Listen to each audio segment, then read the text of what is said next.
Welcome everyone to the Ordinary Council meeting of the Wellington Shire for the 1st of October 2024. Members of the public gallery should note that Council records and publishes Council meetings via YouTube to enhance the accessibility of Council meetings to the broader Wellington community. These recordings are also archived and may be published on Council's website for viewing by the public or used for publicity or information purposes. At the appropriate times during the meeting, members of the gallery may address the Council, at which time their image, comments or submissions will be recorded. Members of the public who are not in attendance at the Council meeting but who wish to communicate with the Council via the online web form should lodge their questions or comments early in the meeting to ensure that their submissions can be dealt with at the end of the meeting. Please could gallery visitors, councillors and invited online attendees ensure that mobile phones and other electronic devices are turned off or in silent mode for the duration of the meeting. Wellington Shire Council acknowledges our offices are located on the traditional lands of the Gunai-Kurnai Nation. We pay our deep respects to their elders past, present and future and acknowledge their ongoing cultural and spiritual connections to their land and waters. Council's election period has commenced in preparation for the local government elections. During this time, Council must adhere to the requirements of the Local Government Act 2020 and Council's election period policy to ensure that no prohibited decisions are made that could unreasonably bind the incoming Council or influence the election outcome. Councillors are not permitted to use the public forum provided by Council meeting for purposes of campaigning or to use their position to gain electoral advantage or to advantage another candidate. Before we proceed, I'll just make sure that Councillor Crossley can see and hear me. Thank you, Mayor. I can both see and hear you. Thank you, Councillor Crossley. We have no apologies. Is there any declarations of conflicts of interest? No. Item 3.1, adoption of minutes of the previous Council meeting. Someone to move that, please. Councillor Wood. Thank you, Mayor. I move that Council adopt the minutes and resolutions of the Ordinary Council meeting of the 17th of September 2024. And seconded by Councillor Mackenzie. Is that motion opposed? If not, that motion is carried. Happy with that, Councillor Wood? Thank you, Mayor. Item 4, business arising from previous meetings, we have none. Item 5, acceptance of late and urgent items, we have none. Item 6, notices of motion, we have none. Item 7, receiving petitions or joint letters, we have none. Item 8, invited addresses, presentations or acknowledgements. Do we have any? Mayor, I'd like to make an acknowledgement. On Friday, the 27th of September, I attended the National Police Remembrance Day, where a number of us came together to pay our respects to the brave men and women who have made the ultimate sacrifice in their line of duty. It was certainly a solemn reminder of the risks that our police officers face daily and the debt of gratitude that we certainly owe them for keeping our community safe. These Remembrance Days allow everyone to reflect on the dedication and the bravery of our police force. And by coming together as a community, we can show our support for those who serve and their families, ensuring that the memories of the fallen are never forgotten. This was one of the most moving ceremonies that I have attended whilst I have been a councillor. And it is an annual event. This year it was held on Friday the 27th of September. Normally that day is the 29th of September. I certainly recommend that this date be put into everyone's calendars, those here and in our community, as it's a way that we can ensure that we as leaders, as well as our community members, all honour the selfless service of Victoria's police officers. And I would really like to see next year that we as a community can fill that church and send that message to our police force that we support them. And I just want to say thank you to them on a personal note.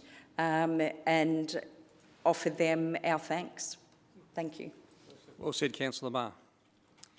Item 9, questions on notice. There are none. Item 10, delegates reports. Do we have any? Councillor Mackenzie. Thank you, Mayor.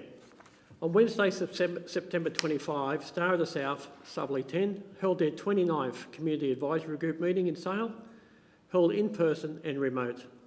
Several key initiatives were provided to the group as follows. In November, Suvley 10 will be mailing an 8-page community newsletter to around 56,000 homes from Inverloch to Lakes Entrance. The newsletter will introduce Suvley 10 and include project timeline information for Star of the South and Cootwood Procedural offshore wind projects. Star of the South, Suvley 10 have also been working with other offshore wind developers along with VicGrid to hold collaborative engagement sessions to make it easier for community members to meet all developers in one location and to avoid duplication of community engagement sessions. The following sessions are planned in November and will be promoted via both conventional newspapers along with online, and I recommend to our community members attend so they continue to be well informed of what is a once-in-a-lifetime generational change.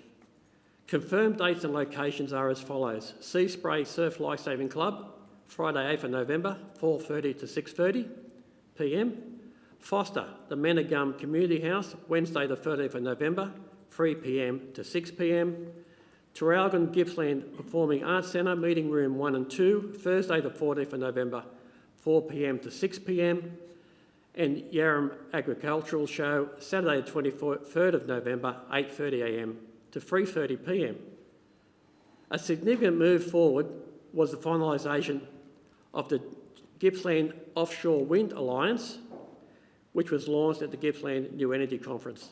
The Committee for Gippsland and the Gippsland Climate Change Network will co-chair GOA, and its membership will include all 10 offshore wind developers who secured a feasibility licence. Another significant announcement was that the Gunai Land and Water Aboriginal Corporation launched a Pathways to Partnership document at the GNEC, and Nick Dudley will provide an update at the next Community Advisory Group meeting, which will be held on the 6th of November in Yarram. Once again, the commitment of Star of the South, Suvley 10, to maintain such a collaborative engagement with the community is commendable. Thank you, Mayor. Thank you, Councillor Mackenzie. Item 11.1, Assembly of Councils report. Someone to move that, please. I'd like to move that, Councillor Mayor. Martin. I move that Council note and receive the attached Assembly of Councillor records for the period 9 September 2024 to 22 September 2024. And second by Councillor Rossetti. Is that motion opposed? If not, that motion is carried. Councillor Martin, thank you. Item 11.2, Wellington Shire Council Audit and Risk Committee Minutes, 29th of August 2024. I'm happy to move that. I would move that. I'm happy to move that, Mayor. I move that Council, 1, receive and note the minutes in brief of the Audit and Risk Committee meeting of 29th of August 2024 as attached, and the confidential attachment Audit and Risk Committee minutes of 29th of August 2024, and take paragraph 2 as read. And seconded by? Oh, I think Councillor Stevens by a whisker. Is that motion opposed? If not, that motion is carried. Oh, thank you, Mayor. Yep. The Audit and Risk Committee's objectives is to provide independent oversight on relevant matters to the committee's charter, including management of risk. At our August meeting, all members were present, including the corporate finance team and the internal auditor, HLB Man Judd. It was a full agenda, as it normally is, as Councillor Stevens will agree. However, a couple of things that I will point out was that the annual review of internal audit performance was noted and discussed, and it was agreed that HLB is covering key areas of council business. Audits cover a wide range and certainly provide accurate and valuable audit findings. Another matter for discussion was the Audit and Risk Committee Performance Report. This was found to be favourable, with some great responses and discussion had with regard to that. Council policies were reviewed, the acceptance and declaration of gifts and hospitality policy, the investment policy and fraud control policy. They were all discussed and noted. The internal audit assurance map was received, as was the ICT and cyber security quarterly update, which is always really interesting. 5.1 million cyber threats were blocked for the period of April to June 2024, which I'm sure we can all agree is a massive amount of threats that our office faces on a day-to-day basis. And also to that team, just once again, congratulations for the 2024 LG Pro Award for Excellence for Outstanding Innovation and Collaboration in Shared Services. They've done an outstanding job, and it's really good to see that our IT area is keeping things in order to allow the rest of us to work in a safe and secure manner. So well done them. Thank you, Councillor Marr. Item 11.3, Wellington Shire Council Audit and Risk Committee Minutes, 9th of September 2000. I'm happy to move that one, Mayor. I move that Council 1 receive and note the minutes in brief of the Audit and Risk Committee meeting, 9th of September 2024 as attached, and the confidential attachment Audit and Risk Committee minutes of 9th September 2024, and paragraph 2 as read. Thank you, Mayor. And seconded by Councillor Wood. Is that motion opposed? If not, that motion is carried. Thank you. Just quickly, the September meeting saw the external auditor, Crow, on behalf of the Auditor General's Office, in attendance to discuss the draft financial report and performance statement for 2023-2024, as well as the final management letter. It was noted that there's no material issues of concern, and the external auditor acknowledged that there were high levels of proactivity from management. So I certainly commend them on their work. Another matter that was also discussed was the asset reval methodology report paper that needed to be done. So I won't say too much more due to the next motion, and I don't want to take any further info from Councillor Stevens. Thank you. Thank you, Councillor Marr. 11.4, in principle approval of draft 2023-24 financial report and performance statement. Thank you, Mayor. I'm happy to move that Council approve in principle the draft 2023-24 financial report and performance statement as attached, subject to no material changes by the Victorian Auditor General's Office, VAGO, and authorise 2 councillors from the Audit and Risk Committee to certify the documents in their final form. And seconded by? Oh, I'll go Councillor Ripper this time. Is that motion opposed? If not, that motion is carried. Councillor Stevens. Yeah, thank you, Mayor. So basically, this, the accounts were discussed with the external auditor at the meeting that Councillor Marr was talking about on the 9th of September. At this stage, it's really pleasing to report that our annual statements are a robust set of documents, and that there's no material changes likely. I think we're just at the moment really waiting for the final audit letter to come from VAGO so that we can finally approve these documents for 23-24 at the next council meeting. But it's I think we've had a successful financial year. We had, I suppose, a bit of a minor hiccup when we received the Victorian Grants Commission grant before the 30th of June, when we expected, as per previous years, that we would receive it in this financial year. But we've got around that without too much difficulty. It just affects the bottom line, of course, from a cash point of view. From an overall point of view, it really is no issue. But I would just like to, again, thank the staff, because it's a great body of work to produce not only our final financial statements for the year, but also to prepare the annual report for council, This is a very major document, and I'm sure not enough people read it to see exactly what the council is doing. I commend both the annual financial report and the annual report to council and to the wider community. Mayor, thank you. Thank you, Councillor Stevens, and I second that. It's a huge job by the whole team to make sure they for one, follow the budget and then administer such a great result that we have in front of us. So thank you, Councillor Stevens. Item 11.5, progress of 2021 to 25 Council Plan and Healthy Wellington Quarter 4, 2003/24. Someone who that, Councillor Rossetti? Thank you, Mayor. I move the Council receive and note the attached update on the progress of the 2021-25 Council Plan for Quarter 4, 2023-24. And seconded by Councillor Tatterson. Is that motion opposed? If not, that motion is carried.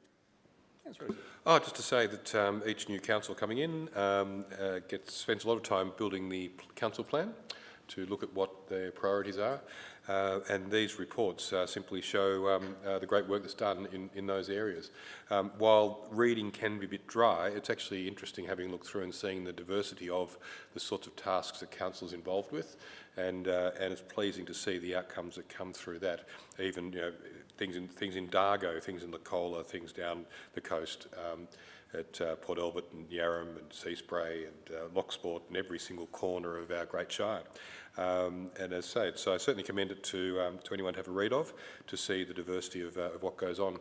And it all makes our communities much more sustainable, much more livable, and promotes the economy so that people have jobs, and makes it a much better place to live. Well said, Councillor Rossetti.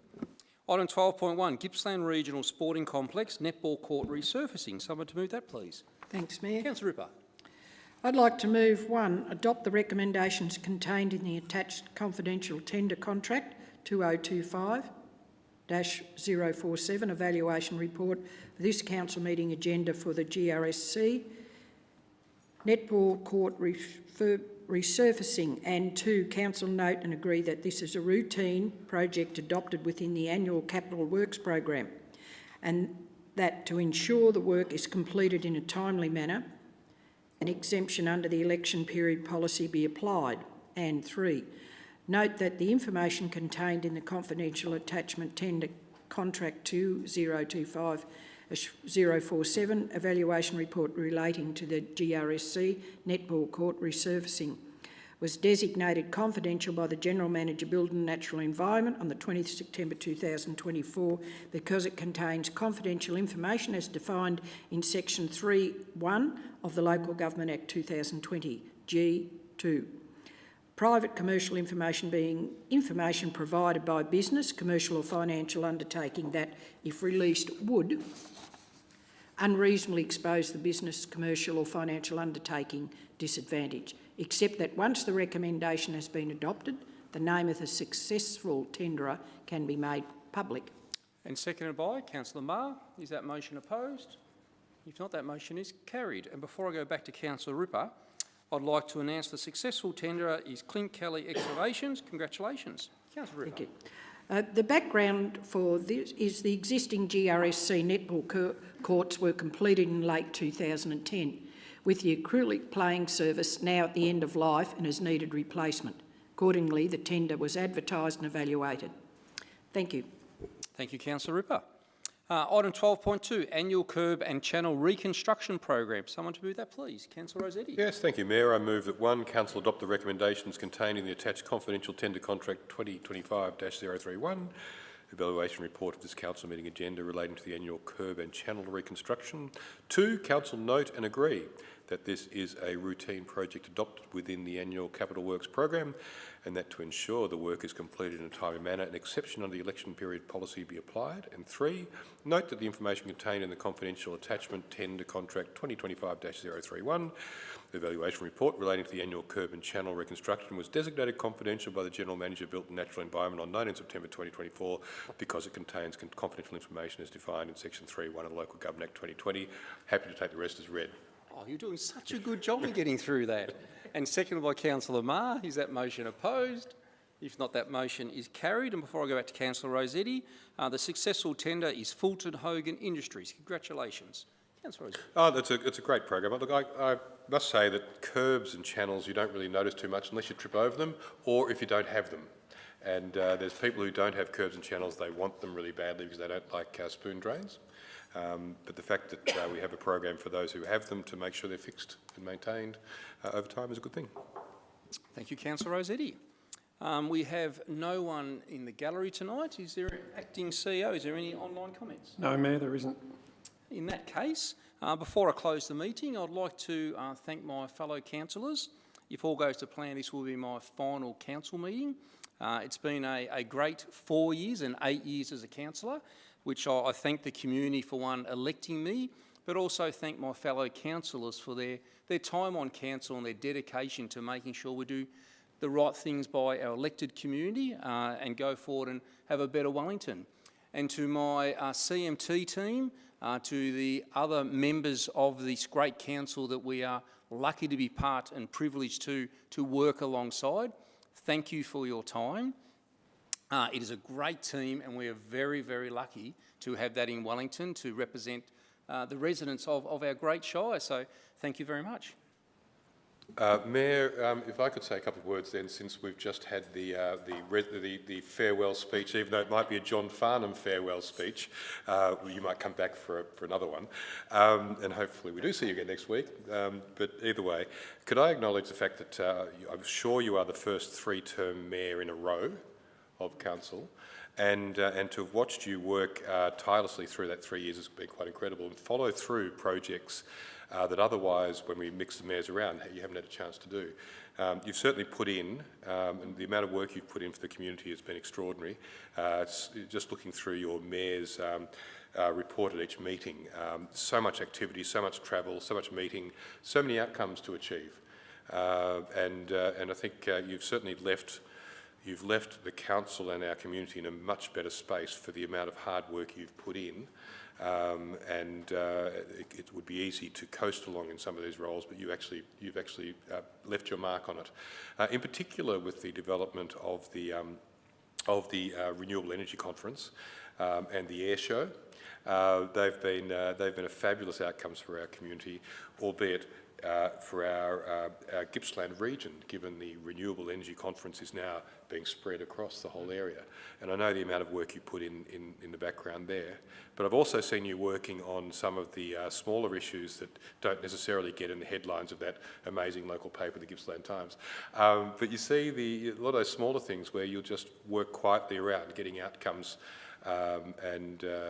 for the community without actually being up front. So to you, congratulations, well done. It's been a fabulous 3 years as mayor, but also your time on council has been a very contributory one. So I congratulate you and say well done. Thank you, Councillor Rossetti. Thank you. In that case, I'll declare the meeting closed at 5:23. Thank you very much, everyone.